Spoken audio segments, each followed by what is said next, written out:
Hi everybody, I'm your host Scott McGinnis and welcome to a brand new edition of In Focus. A lot going over the summer since we last joined you, but before we get to that, let's take a look at this week's feature photo. This photo is from the Mike Gould Classic in 2012 and features two Canadian arm wrestling legends, Gary Goodrich and Earl Wilson. Boy, enough said about that picture, speaks volumes. We're always on the lookout for more photos for our feature photo. If you have one that you think would be a great feature photo, mail it to us at scottmcginnis@hfx.eastlink.ca. As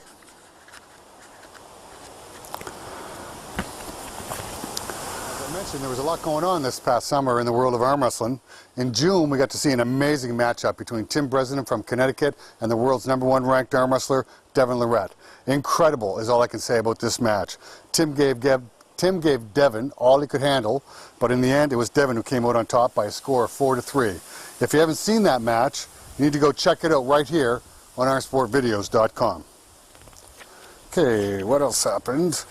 Also this summer, the PAL brought us the World Arm Fight Cup from Bulgaria. The stellar lineup also included a return to the table of John Brzezinski. I did get to watch it online, and as usual, the PAL provided excellent coverage.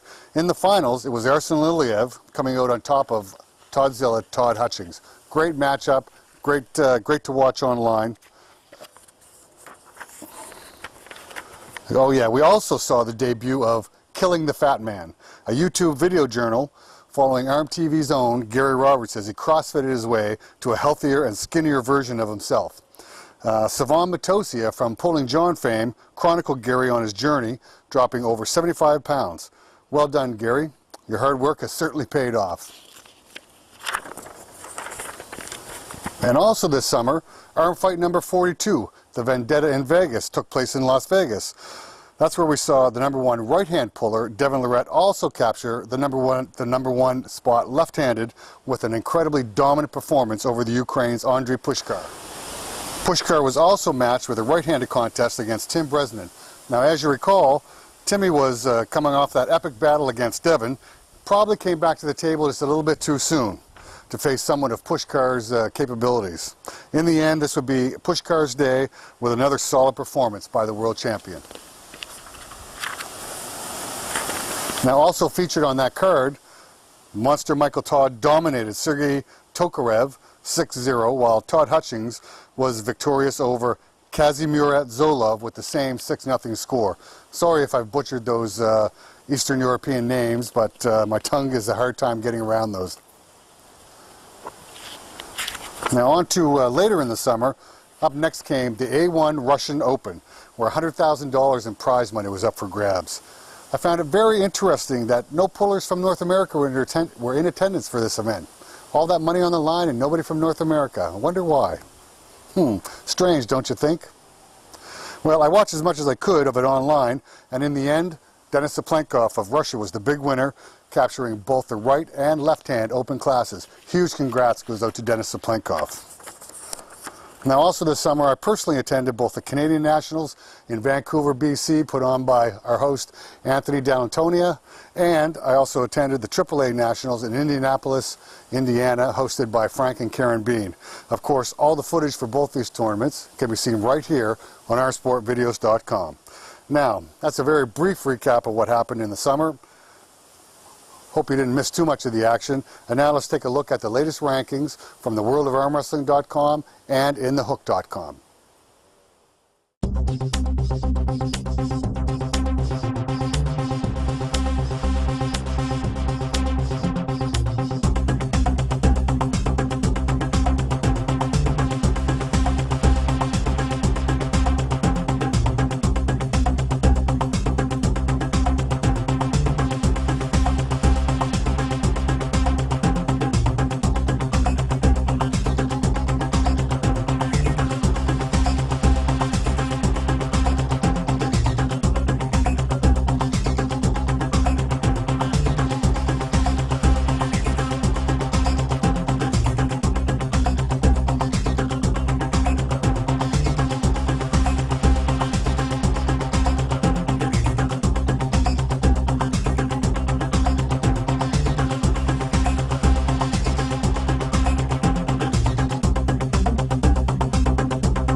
thanks to theworldofarmwrestling.com and inthehook.com for providing us with those rankings.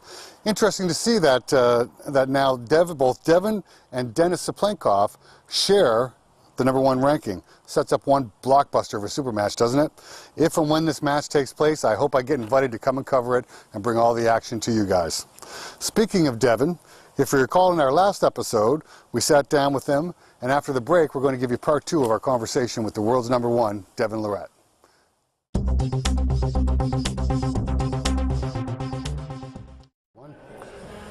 Okay, and we're back again with the champ, Devon Larratt. In our first segment, we covered a little bit about your tournament background. So now we'll get into more of the challenge matches. You touched a little bit about what drew you to them. And you compete in both. Like, for example, I want to throw one thing at you. You showed up at the Arnold's. Everybody, yeah. I think everybody should be at the Arnold's at least once in their arm wrestling career. Yeah. And you didn't win. No, I've never had good luck at the Arnold's. I think the first time I went to the Arnold's, I think I was double eliminated. Really? I think so, yeah. It was like 2000, Dave Randall, and then I think Ryan Espy beat me. This is I was so mad. I've never been so mad. I've never been double eliminated in my life, except for that. I think that day I got double eliminated. Okay, well, let me ask you this, because I hear all kinds of people saying, and rankings are whatever they are, they're somebody's opinion. So to be the man, you got to beat the man. Don Underwood, on the record, has a win over you. Oh, now you're going to piss me off. Don Underwood, we got to do this again. Don Underwood's a fantastic arm wrestler. I'm not saying anything against I know you're not. Don. I know you're not. It's okay. It's okay. Trust me. I've woken up. Don Underwood, I've done it, okay? All right? I don't know if you should be calling his name as much as that referee's name. The thing is, here's the thing. I mean, and that's another thing that bites me, you know. Arnold's... You know, I'll say it like I think it right now. Arnold's is such a fantastic venue. Yep. And, I mean, I like what they do because it's arm wrestling and they're getting it out there. But you got this beautiful stage in front of all these athletes. Like, man, you could make it better, you know? Don't rush the athletes on and off the stage, you know, and do it so fast that you're fouling guys out for, you know, it's just the whole feel of the event in my mind. And maybe I'm tainted because I've lost, like a loser, you know, I get it, okay, the losers always complain. But I mean, I think if you, Jesus, just give it to fucking Neil Pickup. Give the event to Neil. Okay, Now that I've got you all worked up and wound up, so you do need to have a rematch with Don Underwood. Yeah, I do. Let me point blank straight out. You've watched the video afterwards, probably 1,000 times. It probably replays in your head when you go to sleep, right? It does. Yeah, I'm not going to sleep tonight. How much of a bullshit call was that? Well, I think it was bullshit. I really do. I felt like, I stopped him, and I felt like I was going to be in control of that match, but whatever. Don and I had another match, a year and a half later, which went right to the wire. We had it down in Vegas. Were you there for that? No, I was not. Anyways, great match, close match, but again, I'll tell you, he had the best. Don, that's the best chance you were ever going to have, man. I faced that monster, the Leviathan, then I faced Tim Bresnan, and then you on the other side. What'd you have, one match and then Travis? That's the easiest you're ever going to have it. The easiest! Okay, so let me ask you this. So, I mean, because everybody knows. Much respect, Don. Well, no, I'm going to give Don props right now. Because this man, is there a guy with a super heavyweight with a better hit off the go than that? Is there, well, not that I've faced. No. Don's and that's all we're talking about. Yeah. I think Don is an extremely intelligent arm wrestler. Sets up, fantastic. I think he's very explosive. And really, match up against me, he's a good matchup for me. He's got that short arm, he can turn over real quick. And he's real strong too, I don't think he gets enough credit for his strength, but that's a strong dude too. Just because you stop him, it's not necessarily, he's a great arm wrestler. Okay, so right now, okay, So why does Neil Pickup have it right? So you're saying give it to Neil, give it to Neil. Why does Neil Pickup have it right? Okay. I've done a lot of different events. I really do believe in Neil Pickup's format.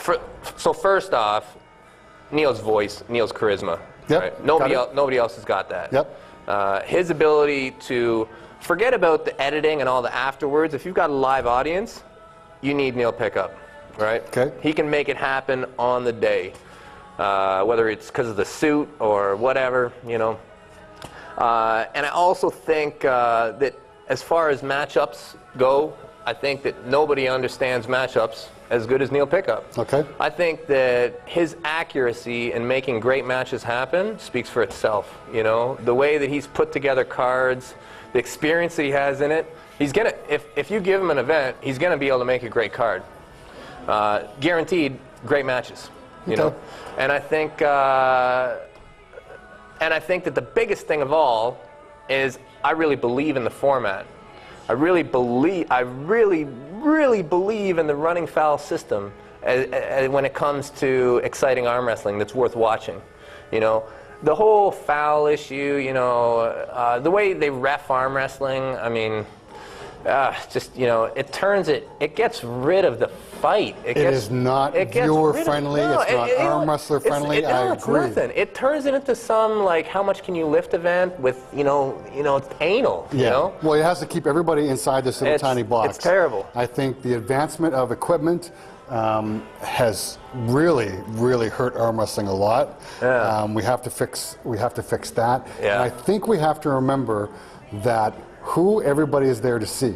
Right. Sorry guys, it's not the referees, it is the arm wrestlers and the arm wrestling match. That's what I believe. I believe so too. And that's why the running foul lets the fight unfold. Okay. You know? Okay. And it gets rid of that, you know, foul restart thing, which is just so terrible, you know? Okay. So I watched you pulled John Brzenk, who at the time was the man, and you became the #1 guy. You pulled Travis. Who is left as the #1 guy in the world right now? Who is it that you really want to pull? You haven't had a chance to pull yet. Well, there's a lot of guys. I mean, I haven't had a lot of chance to arm wrestle big Europeans. Okay. Denis Aplankov is the #2 guy. I always feel like, whenever possible, #1 and #2 should arm wrestle. Okay. You know, to me, that's just straightforward. Sure. You know, if you can make that happen, that's the one you want. I mean, #1 and #3 is good, #1 and #4 is good, but #1 and #2... That's what you want to see. Right. For sure. So, I mean, I want to pull the Europeans because I haven't had a good chance to really get to test myself against them, and the highest ranked guy I can pull. In North America, you know, is much more of a known bowl to me. Like, I know Europe, I mean, it is the unknown. You watch video. I mean, I watch video, but I don't know these guys. Like, it's totally foreign to me. But North America, my honest opinion is the #2 guy in North America is Tim Bresnan. Really? That's what I believe. Okay. Yeah. Well, hold on a second. Okay. Hold on. Okay. All right. Michael Todd. Okay. Michael Todd. Okay. Yeah. Michael Todd. I forgot about Michael. I don't know how I can forget about Michael. I don't know, Michael. Michael's going to be calling. I know. I love Michael. This. I wear Michael Todd T-shirts to bed at night. But so I think that Michael Todd and Tim Bresnan are really awesome. Okay. Yep. And I think Jerry Cataret fits in there somewhere. I honestly think that I'm going to have a harder time with Tim than I will with Michael.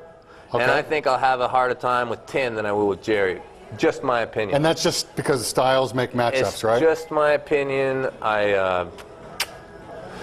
Jerry's a bad dude, and he gets. I don't have any doubt that Jerry's a bad dude. He's a bad dude.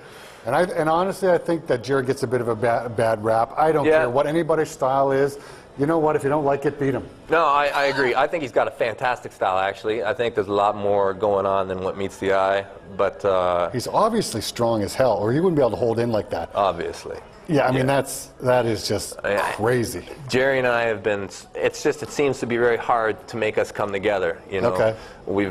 I know we both want to do the match, but, you know, I can sometimes be hard to get a hold of, and he can sometimes be hard to get a hold of, and between the two of us, it's been hard to make it happen. Hopefully May, You know who? Make it happen. We'll see what happens. Make it happen. Okay, so that brings me to, and we're talking a little bit about styles. So I want you to address the, because there's been a lot of bitching and complaining about crazy George Zakowicz, the way he pulls, and now Michael seems to not mimic the style, but his style resembles George's a lot. There's a lot of it. I mean, geez, I saw Dennis doing it too. I saw Dennis in the Russian Nationals in that video. But they're not the only ones, right? It's a handful of guys who figured out how to do it. And I think it's cool. I think it's all awesome. I love those styles, and I try and do them. I can't really do them that well. But the thing is, to me, is what pisses me off more than anything else is the people who are like, oh, it's crap, it's bull. Well, I'll tell you something. That's, when it comes right down to it, it's not a good way to arm wrestle. It can't be. It's not. Like, it's great if you're arm wrestling a guy who doesn't know how to arm wrestle. And I mean, I don't mean to be rude, but that's the unfortunate truth, is there is a way around it. People need to open their eyes and just see that having an arm that is crippled is not an advantage. Yes, it's an advantage if some meathead wants to try and go through it. Right. Just don't go through it. Don't get stuck in singular form arm wrestling. Learn to arm wrestle, you know, and you're not going to have a problem with a guy who's a cripple, okay? And that's basically what it is. I mean, geez, I'm turning into a cripple. It's not an advantage. It is not. It does not make you stronger. So when you get there, I mean, if your arm already is starting to not extend mine's fully. Not too bad, but that's as straight as mine goes, you know? Okay. So, because Michael says it hurts. It hurts him. Yeah. When somebody's laying on that, it only goes so far. Well, okay. I mean, I know people say that. Yeah. Okay. And I'm gonna say that he's using some. Yeah. He might be like right at the end, right before it really hurts, but there's a little bit of a break going on there. But I think it's fine. I think it's cool. Like, that's a great weapon to have. But well, I think as long as he's arm wrestling within the rules. It's not an ace of spades. You know, it's not like his whole body is fused and everything is a statue and he can just, you know, twist his torso, you know. No, he still has to have a hand. Yes. You know?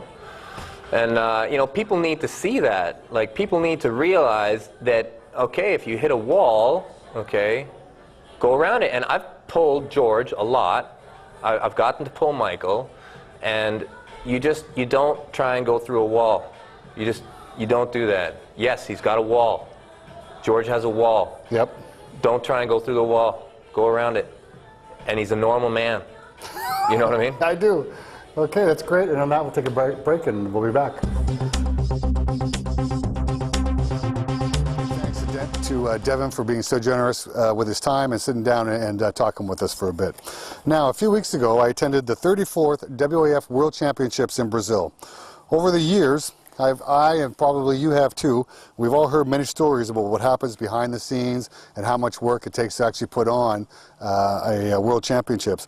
Well, this year I got to take my cameras where most people don't get to go see.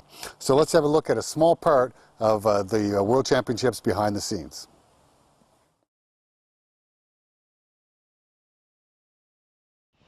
Hi everybody, Scott McGinnis here with Iron Sport Videos, and welcome to Brazil and the 2012 WAF World Arm Wrestling Championships. We've been here now for a few days, getting the lay of the land, and we checked into our hotel yesterday. A lot of the competitors are here already.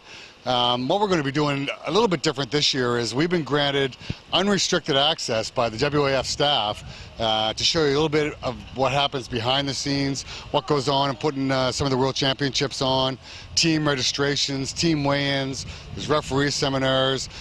We've been told that we can go pretty well anywhere we want and bring a little bit of what happens to you, whether that be at 10 o'clock in the morning or 3 o'clock in the morning. We're going to try and get our cameras there just to show you what the WAF executive, what the WAF staff has to go through to put on a great World Championships. So let's start right away by, we're going to go inside to the registration room. I think they're wrapping up registrations for the day, just meaning that all the teams are, have registered their competitors and they're registered to take part in the championships. So why don't we go inside and take a little bit of look at that and see what we can find out, okay? Thanks. Okay, so now we're inside the registration room. And what we're going to do is we're going to talk to head scorekeeper Lise Blanchard, and she's going to walk us through the registration process. So, good afternoon, Miss Blanchard. Good afternoon, Scott. Okay, so walk me through the registration process. If a team wants to compete at the World Arm Wrestling Championships, what do they got to do? The team captain needs to come to registration between 9 and 1 p.m.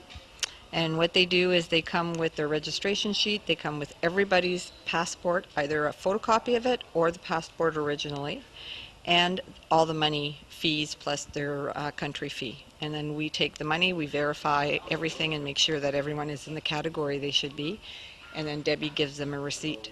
The file then goes to the scorekeeping crew, who goes through the file one more time, enters them in the computer, and makes sure everything matches up, double checks on the passport copy if they are indeed a youth or disabled, make sure that they're from that country that they're asking to pull for, and then they put them in the computer, and then the file is ready for weigh-ins tomorrow.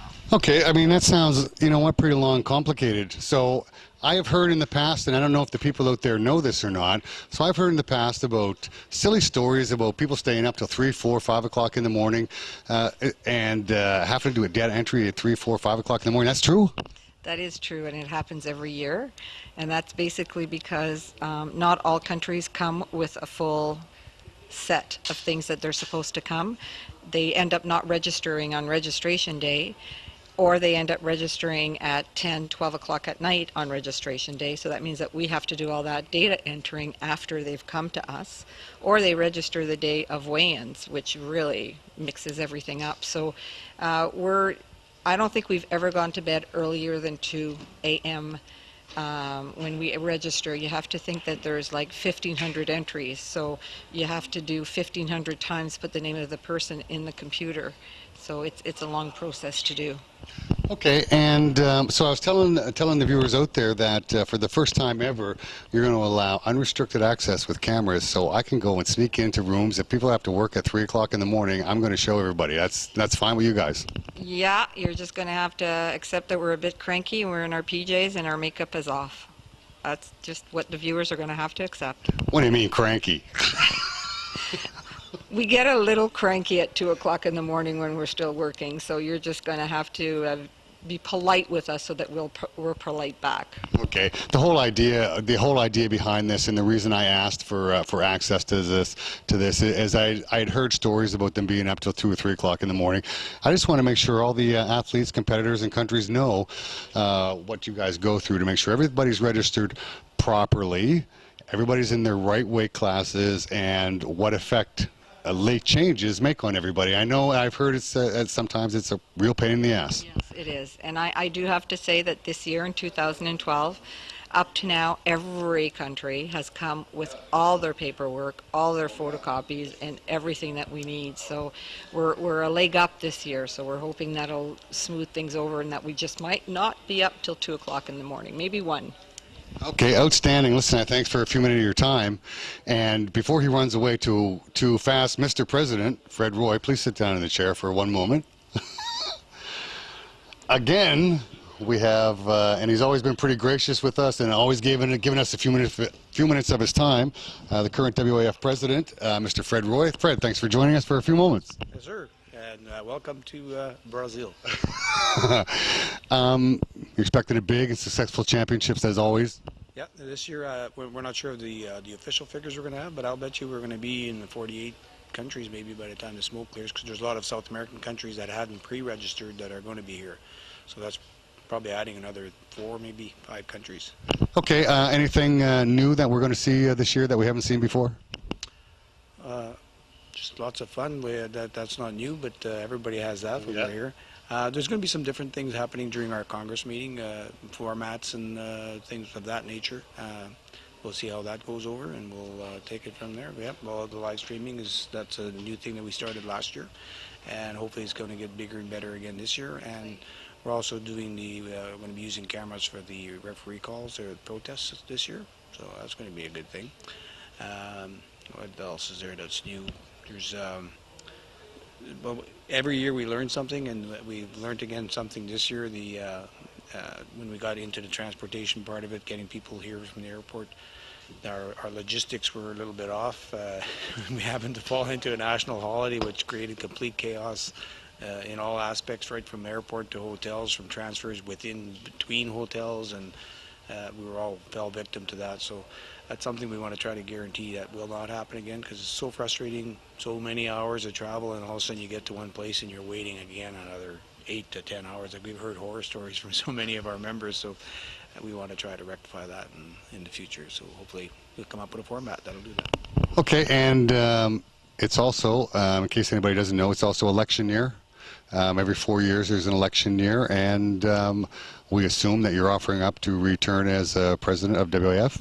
Yeah, I will. I'll be standing forward. I got all my people that work with me. They're offered that if we're successful in getting another term, that they will stay on as well. And that's probably the only way that we could make it work that way, is we keep all our staff together, because so far it's been a winning formula. So yes, I'm going to let my name stand, and we'll go toe to toe. So it's so it goes. Too bad we couldn't settle it all on the arm wrestling table, because I might be in there for another term. Okay, well, listen, best of luck in the election, and I know we'll catch up to you during the tournament.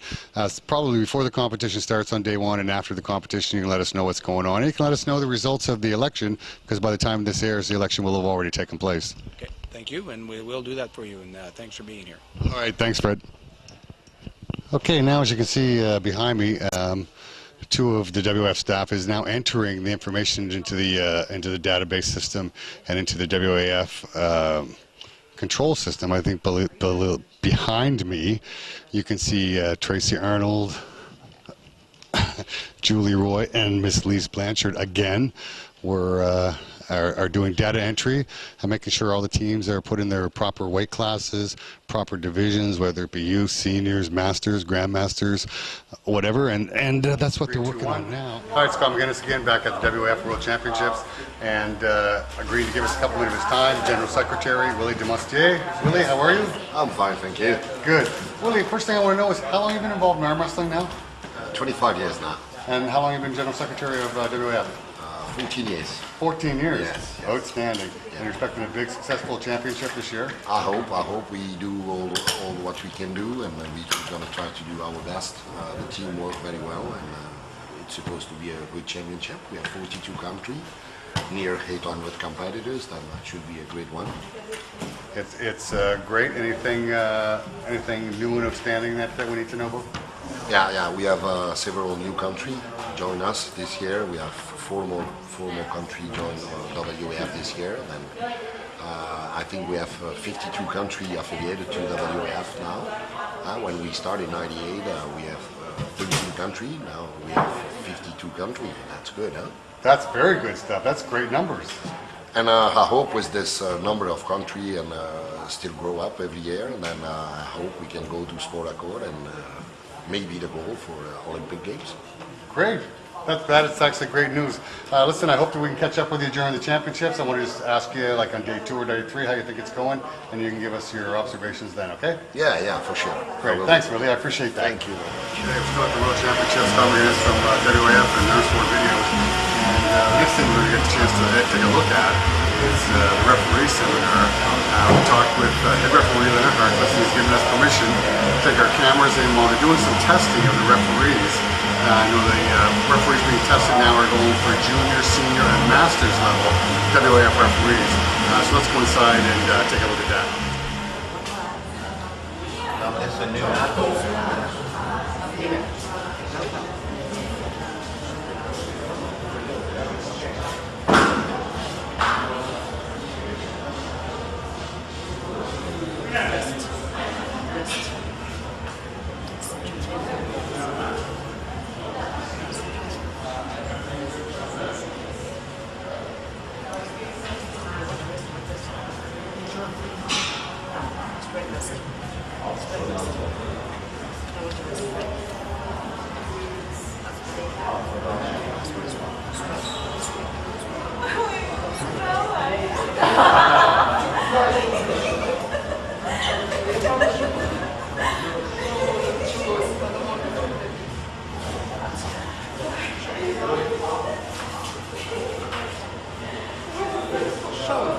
One morning.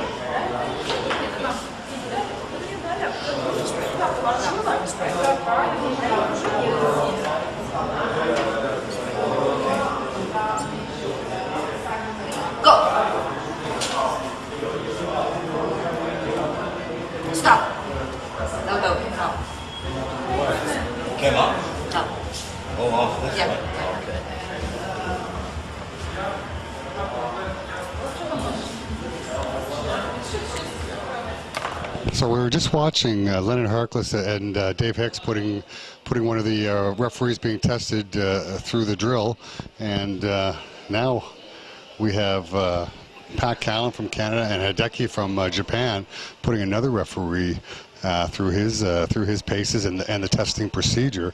And let's have a look. We'll get the camera to zoom in a bit on those guys, and let's have a look at some of the testing between these guys.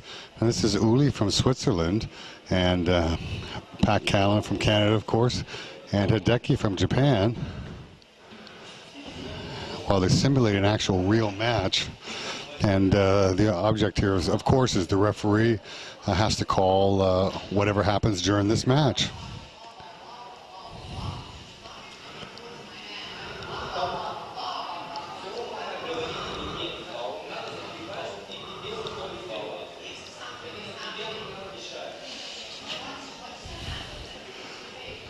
So the referee has just made his call, and now the two referees go back to the scoring sheet, and I'm not privy to what they're going to write down, but they go back to the scoring sheet and mark him appropriately. Hi everybody, Scott McGinnis here from Arm Sport Videos. It is now 11:20 p.m. Behind me, the vacation continues. Everybody's excited. They love this all-expense-paid vacation in Brazil, along with the wonderful WAF office, which I haven't just pointed out that it is Julie's bedroom. This is not the WAF office, this is Julie's bedroom. But if you look beyond me there, you can see that data entry and checking everything, and registration still continues while they try and get ready for weigh-ins tomorrow morning. And, surprise, surprise, all the countries have not registered. You did see that shaking of her head, right? So let's just have a look in and see if, now that they know the camera's on, they'll probably all be very quiet. But it hasn't been quiet here lately, but let's have a listen.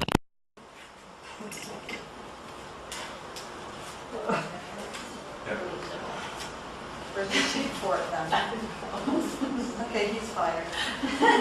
He quit, Good so. to know that he wasn't actually working. I guess he worked for a long time. He's already done. Edit that part out. It's a well-oiled machine. Oh gosh. Woo! You guys are so funny. We love Louise. Oh yeah. You love us too. Mostly. It's because we're special. You definitely are. So as you can see, work continues here. It's probably going to continue on for a few more hours. So we'll check back with everybody tomorrow morning, because I'm not staying up all night. Even though they may have to, I don't. We'll talk to you all later. Hey everybody, Scott McGinnis here, back at the 2012 World Arm Wrestling Championships in Brazil. This is day 2 of the opening. Yesterday we had a look at the registrations, and now we're going to have a quick look at some of the weigh-in procedures. Right now, Team Turkey has just come into the room, and they're about set to get weighed in. Right now, the women are getting weighed in on one side in a women's washroom, and the men are getting weighed in on the other side. So far today, the weigh-in procedure has been going really, really well for the WAF staff, and I'm just going to pan around the crowd and give you a look at what's going on in the room.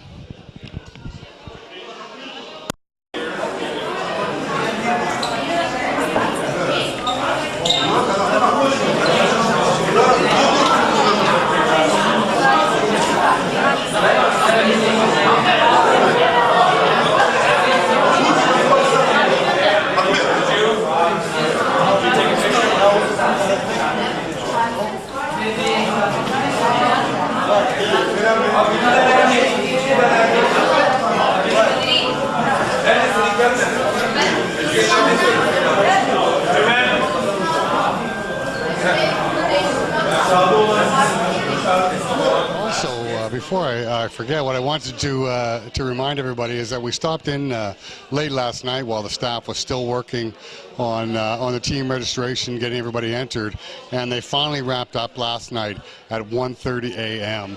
is what time they finished work last night. And like I said earlier, the weigh-ins have been going really good so far today. The staff has managed to get the competitors put through pretty good, with people making weight. And so far the day's been going really well. And later on tonight we will be in at the WAF Congress, where the elections are going to happen tonight as well. I'm not sure if we'll be able to bring you any of that. A lot of it is behind closed doors.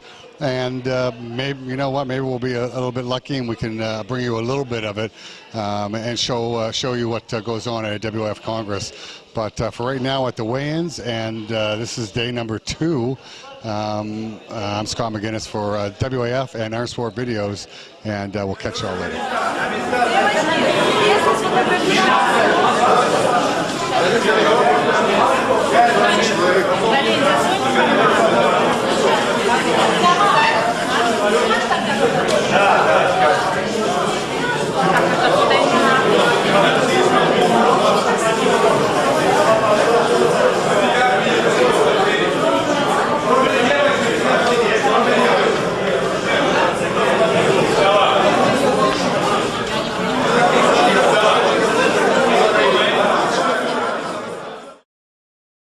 Three, two, one. Okay, welcome back to the show. That's our brief look at a few things that happened behind the scenes. I hope you found that interesting. Okay, and in our final segment for today's show, I got to sit down with now former WAF president Fred Roy while we were still in Brazil. Fred answers some of your questions, some of my questions, and gives us his thoughts about his future and the future of the WAF. Let's have a look at that.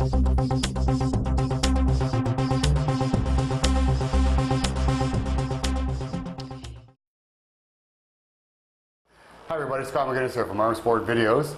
Welcome to Brazil, and we're at the tail end of the 34th Annual World Arm Wrestling Championships, and you can see as my guest is WAF President Mr. Fred Roy. Fred, how are you doing tonight? Very good, man. Great, thanks, great to see you. Yeah, great to be here. First of all, the first video that we put up on the WAF site alluded to the fact that there was going to be an election. Right. And can you give us the results of the election? Well, yeah, I can. I bet you could. I'd prefer not to, but I'll give you them anyway. I didn't make it this year. I succumbed to the new incumbent, Asen Hadjitora from Bulgaria, and the vote was 20-19. And so basically the only thing that changed around was the presidency situation, where he becomes the president and I just become vice president. And so it wasn't a big change. I just handed off all the work over to Asen, and now I get to sit back and criticize the hell out of everybody. So I'll really be relaxing. Okay. So there was also a couple other positions up for election as well. The General Secretary, yes. So that remains. Incumbent came back in. Willie Dumosti was re-elected by quite a vast majority, and Leonard Harkless was re-elected again as referee-in-chief, and again with a very large majority. Okay. So you alluded to the fact that so now you're going to be a vice president. Yeah. When the process changes this way, the only the titles change. So Asen advances from a vice president. He was first vice president of the federation at the time, and through the election, he now becomes the president, and I go back to my position of vice president. Okay. So the only basic change is dramatic in the workload for myself. Sure. And hopefully Asen will just proceed forward, and we'll keep going in the direction that we've been going, in a positive direction. And maybe it's time for a change. Sometimes it's all it takes to turn things around to get to progress faster and stuff. So we'll see how it works out. And he's got his 4 years to go. We were there 14 years, and we made some dramatic changes and really good improvements. And we'll see where it goes from here. Okay, great.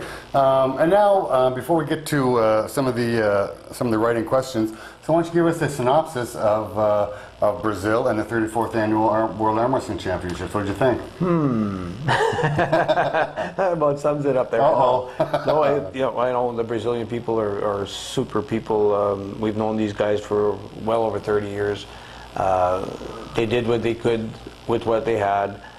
So many circumstances where things went awry, and right from the start, from the transportation right up to the logistics of running the event and stuff. But all in all, super event again. Top caliber people from all over the world. Just unbelievable arm wrestling. Some of the matches we've seen, like you could make movies out of them. Like it's really, really good. So no, it's everybody has their own problems, and Brazil had some, and we prevailed, and we made it a success regardless. Well, and we know what I always say, time after time after time, no matter what's happening behind the scenes, and they always put on a great show. Exactly, and that's what we wanted to do. We wanted to keep the little logistics of everything else that was going on, wanted to keep that aside, and I think we managed to do that. There was some, some people that were a little upset about stuff, but it all worked out really good, and we've got some tremendous new athletes that have become world champions, and some that were world champions before, but they're back here again. Amazing youth categories. Holy man, those guys could be competing in the open classes. Like some of them are so good. So it's going to be an interesting thing. We're adding another 21 classes next year. Hold on. 21 classes they're adding? In the youth divisions. It was voted in at Congress where they're splitting up the 18s and the 21-year-olds. So, and in that, with the right and the left combination, it adds up to an extra 21 classes. Okay, good luck in pulling 21 extra classes. That's going to be wild.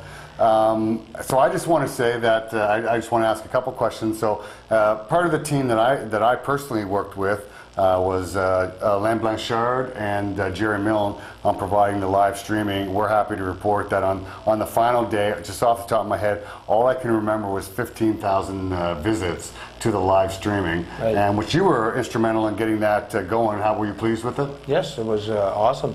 We actually contacted people virtually across the world we knew that would be touching base with that, and they were having no problems with viewing it, and it was excellent. So that's a positive there.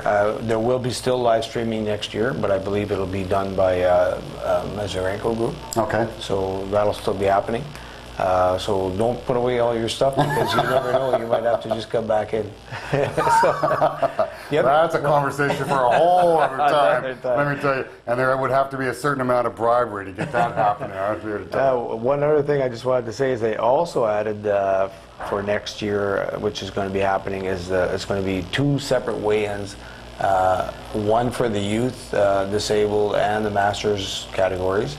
And then 2 days later, they're going to have another weigh-in for the open classes. So there's going to be 2 sets of weigh-ins is what's going to happen. Okay, but what about for the crossover pullers? We have youth that pull in the senior divisions. We have masters that pull in the senior divisions. We actually even have disabled class pullers that pull in the senior divisions. Does that mean they're going to have to weigh in twice? I asked that very specific question, and they told me that no, that it won't have to be. If you weighed in, it'd be similar to what we're doing now. We weigh in before the tournament starts, 24 hours prior to, and then that weight stays good through the whole tournament. So this, I still don't understand the rationale behind it, but hey, okay. majority prevails. No, I understand that. I'm just wondering if they thought that through, because those first classes get to weigh in a few days before the senior class people get to weigh in. They're going to have more time once they suck down their body weight to whatever class they're making. They're going to have a lot more time to rehydrate, get all those fluids back in their body, and get their weight back up. That is one of the factors. One of the other reasoning behind it that came up was the fact that they could come in 2 days later. A lot of the team members could fly in 2 days later. Okay. And so the money, like travel and hotel costs and that kind of being away from work and family and stuff like that came into the picture as well. So apparently they've kind of weighed it out, and they must have been talking a lot of it, because the majority voted in favor. Okay. So well, if that's what they decided. Yeah, we go with the majority. That's democracy for you. That's right. So the other thing that you were instrumental in bringing along to me after seeing us work in Kazakhstan last year was a video replay on protests. Right. So what was the word on that? What did you think? Well, we used it on probably half a dozen occasions here at the Worlds this year, and every one of them was used right to decide to make the decision. So very instrumental. So I think it's something that's going to continue on, and we'll see developing, better tactics of how to use it and how to do it, and positioning cameras and things of that nature. And I'm sure that the referee panel, as well as the executive, will be on top of that and make sure that it does happen, because I think it's important to the sport. Okay, and I will say that in talking with head referee Leonard Harkless, he was happy with the way it worked out, and in some cases he had as many as 5 different camera angles to help him make the call. That's right. So he liked the way that was working out as well. So now we're going to get to the part where we've had people actually write in and wanted us to ask some questions of the WAF president, or do I say now the WAF past president? Yep, Since the election's over and the tournament's done. My thoughts are the same, and I may not wield the same power, but I do still have some influence on how the executive might want to steer things. So, yeah, ask away. Okay, so the first one comes from Sean Starry. Would you support smaller arm wrestling business in any way to help continue the sport of arm wrestling? Well, there's a difference in between business and the promoting of the sport. The WAF is strictly promoting amateur class stuff, and then there's the business of arm wrestling, and there's a really distinct line in between the two. And when we're promoting the WAF, it's a democracy, and democracy is a slow process, and the business people don't have the patience for that, and so they try to ram stuff through, and then of course then all the problems start. But no, if you're in the business of promoting arm wrestling and you're doing it as a business, have at her, and we don't have a problem with that, but you shouldn't be mixing the two together. Okay, great, thanks for that answer. Now, my pronunciation on this one is going to be really, really bad. Craig Little Wickland asks, I have one or actually 2 questions. First of all, how's the status of reaching the Olympics? And this being a big Olympic year, there was a lot of talk on some arm wrestling message boards about why aren't we in the Olympics and how come they have certain other sports in the Olympics, but arm wrestling isn't there. So what's the status on arm wrestling getting in the Olympics? Well, what we've done in the past, we have, it used to be called GASIF, which was the General Assembly of Sports International Federations. And we went and met with them, and then they referred us to LUTA, which is the international body for wrestling. LUTA stands for, what the heck is it? The acronym, anyway, it's relevant. What they do is they represent wrestling of every discipline. Okay. Whether it's Greco, freestyle, whatever. They suggested to us that we should join in with them, because then we are arm wrestling. So there was some major logistic changes that would have been made to the World Arm Wrestling Federation. They also wanted to change our name, which would have been would have been quite different. And plus, so much more work for every member country to keep track of every individual arm wrestler, extra cost from each country, which we'd have to pay in license fees back to the GASIF or LUTA. When I brought it to the Congress, the membership voted it down, because they thought that the arm wrestling was as popular and as big enough to have its own entity. Okay. You know, and again, majority prevailed, and that's what went forward.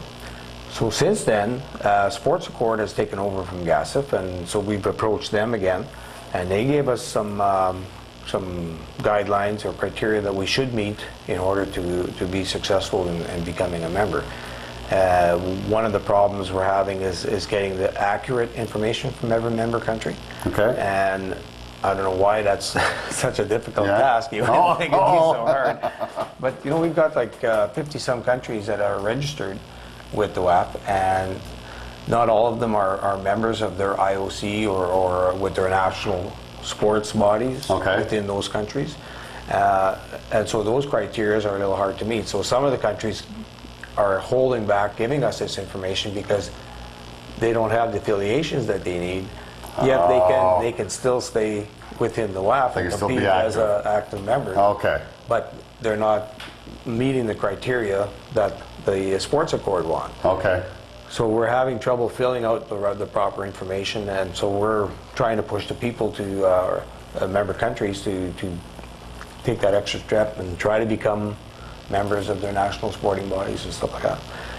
So anyway, the short answer to a long question is that we're working on it. It's been many years that we've been working on it. It is a dream for many people. It may be a dream for a while yet, because it takes this information stuff to get together, and it's going to take some dollars put together to make it all happen. So I've been working very hard towards that. Hopefully our new executive will continue to push towards that goal, and we'll see where it goes. Okay, great. Okay, our next question comes from Anzi Anali. I see the WAF as an amateur federation, meaning no prize monies or so examples in world championships. Then we also have the professional federations, and I do not see anything bad in the pro federations either, not at all. But in arm wrestling, some of the same persons are working in both sides, amateur and professional, and this is really unusual in sports. People who work in most other sports think always and definitely that working on both sides would make just a lot of conflict of interest. How do you see this in arm wrestling? I mean, especially working in the example of two federations, in the WAF and example in some pro federations that some people do. Has this caused problems? Well, I'll allude back to one of your original questions you asked me about mixing the business with the amateur side of the arm wrestling. And definitely it does create a problem, especially if they can't differentiate from the two. And a lot of times what will happen is that you're going to mix the two things together, and you're trying to run the pro side of stuff in a business fashion, and it kind of spills over into the democratic side of things. And in democracy, you can't just shove stuff down people's throats, because then suddenly they feel violated, and the next thing you're going to have is a lot of people that are PO'd and they don't feel like they're part of the process. Okay. And that's where the conflict comes in.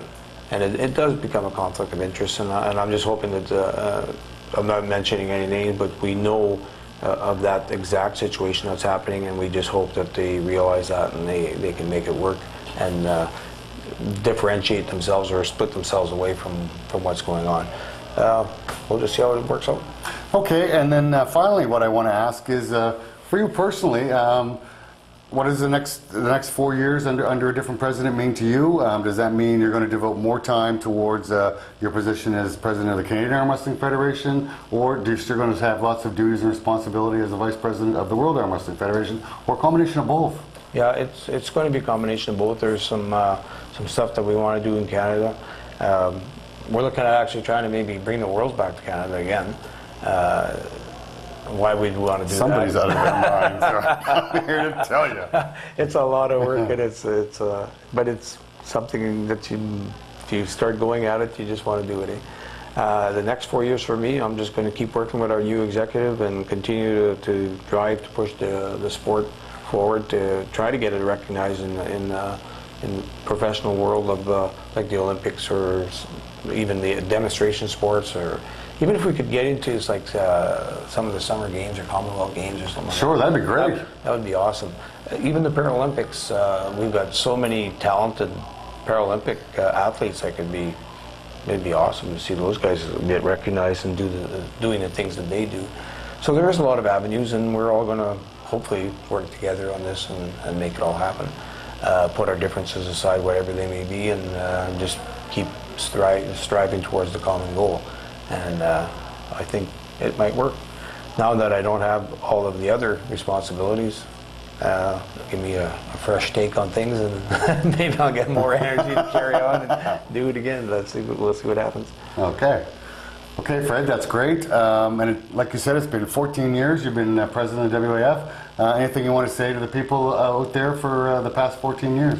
Well, first and foremost, I probably would have never got as much accomplished if I wouldn't have had the staff that I did, like Lise Blanchard and Willie Demosti, and just every individual that worked on our staff and came forward and made things happen the way they have done.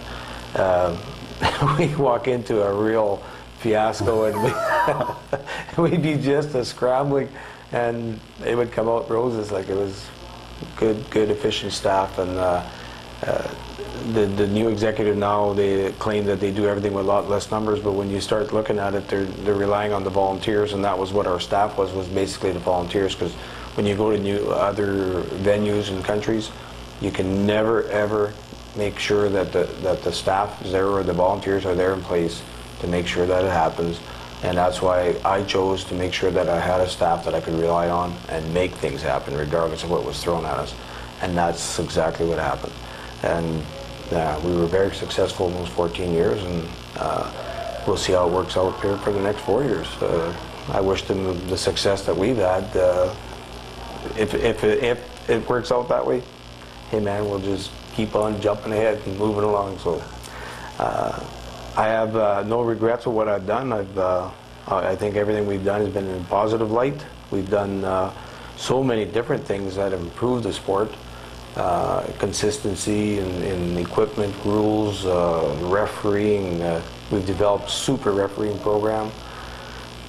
Even I loved our scoring mechanisms that we had in place.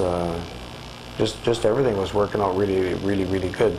And hopefully the changes that are coming along, maybe there'll be big improvements, maybe they'll expedite things a lot better.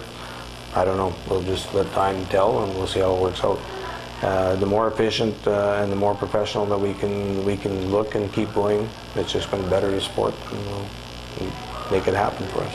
Outstanding. Listen, thanks first of all for the 14 years. Alrighty, thank you. Thanks for a few minutes of your time. And personally, look, it's been a great ride for us, and I don't want to speak on behalf of the staff. I've been helping out with WAF for the last 10 years.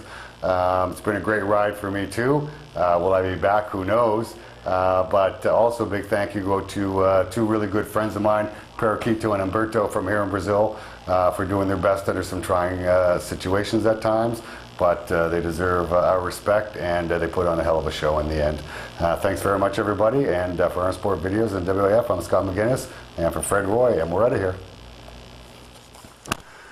That's great. A big thanks to Fred, as usual. He's always very generous with us, and never says no, and sits down and talks to us whenever we ask. Look, I don't know where the time's gone, but that's all we have time for this episode. I know we only briefly touched on a few things. We're almost clear out of time. I just wanted to tell you that I now have permission to post all the videos from the World Championships in Kazakhstan from 2011. So those will be coming really soon. I know there's been questions out there about where that footage is. And I will soon also be working on the 2012 championship from Brazil. Hopefully we'll get to post those not too far in the distant future. And like I said, that's all we've got time for in this episode. I'm Scott McGinnis, and we're out.